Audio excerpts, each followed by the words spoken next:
Audio 5.03.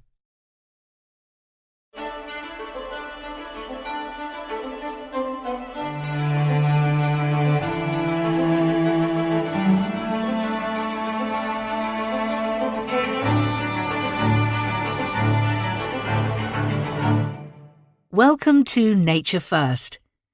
This week, we're talking about the best way to save endangered animals, which is something many of us feel very strongly about. With me is Daniel Shipley, a lecturer in conservation at the University of Sheffield. Welcome to the show. Hello. Now, I read the other day that tens of thousands of animal species are currently facing extinction. Is that right? Unfortunately, yes, and the problem is growing worse, caused by loss of habitat, pollution, all the usual reasons we're all familiar with. And all caused by human activity?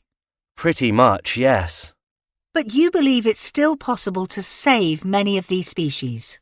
Of course. As I just said, the majority of animals are in danger because of human activities, and I believe that human intervention is the best way to reverse the situation. Can you give us some examples? Yes. One good example is a kind of wild horse called Przewalski's horse. This horse lives in parts of Central Asia and is the only kind of wild horse that still exists. It became endangered because local people bred it with their domesticated horses. It was declared extinct in the wild, but a program was set up by zoos around the world to breed the animals there. This has been hugely successful, and the first horses have already been reintroduced into their natural habitats. That's a good news story. So zoos have a role to play in conservation? Definitely, but a relatively minor one because a lot of wild animals can't be bred successfully in zoos.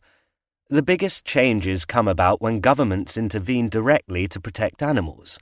For example, by the 1960s, wolves had pretty much disappeared from many parts of the United States, caused mainly by people shooting them in the belief that they posed a direct threat to humans and livestock, even though they are in fact vital to ecosystems.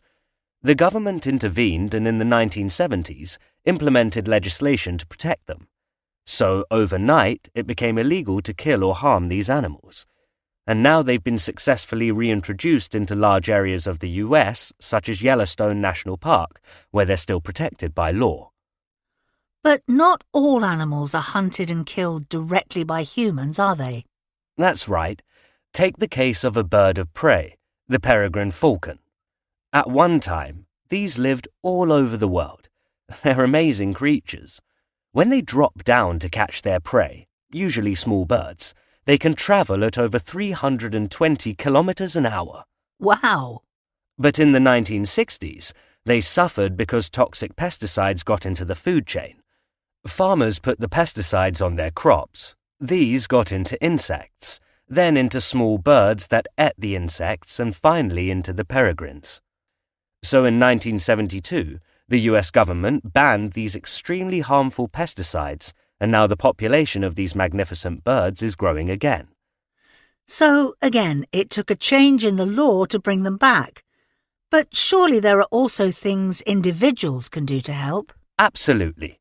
Buy sustainable, environmentally friendly products by all means, and make your garden wildlife friendly. But the most powerful thing that people can do, in my view, is to put pressure on your government to do more.